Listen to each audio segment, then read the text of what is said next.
মাঠে যখন বিশ্বকাপ জয়ের লড়াইয়ে ব্যস্ত আলবিসেলেস্তেরা, মাঠের বাইরে তখন এক বিশাল আইনি ঝড়ের মুখে আর্জেন্টিনা ফুটবল অ্যাসোসিয়েশন বা এএফএ। মার্কিন মুলুকে সংস্থাটির আর্থিক লেনদেনের অনিয়মের খোঁজে মাঠে নেমেছে যুক্তরাষ্ট্রের কেন্দ্রীয় গোয়েন্দা সংস্থা এফবিআই। আর্জেন্টিনার প্রভাবশালী সংবাদ মাধ্যম লা নাসিওনের দাবি, তদন্তকারীদের মূল লক্ষ্য এএফএ প্রধান ক্লোপিও তাপিয়া।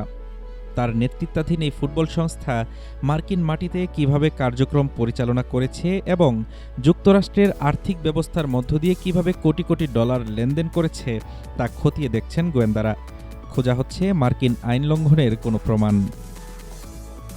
তদন্তের অংশ হিসেবে ইতিমধ্যেই ব্যবসায়ী গিয়ের্মো তোফনিকে টানা ৩ ঘণ্টা ভিডিও কনফারেন্সে জিজ্ঞাসাবাদ করেছে এফবিআই এজেন্ট ও ওয়াশিংটন ডিসি ও মায়ামির ফেডারেল প্রসিকিউটররা। একই সাথে জিজ্ঞাসাবাদ করা হয়েছে আরও একাধিক সাক্ষীকে। মার্কিন বিচার বিভাগ এই তদন্তের পরিধি আরও বাড়াচ্ছে। শুধু ফুটবল কর্মকর্তা নয়, আর্জেন্টিনার প্রেসিডেন্ট হাভিয়ের মিলেই সরকারের সাবেক কর্মকর্তাদেরও জিজ্ঞাসাবাদের তালিকায় রাখার কথা ভাবছে এফবিআই।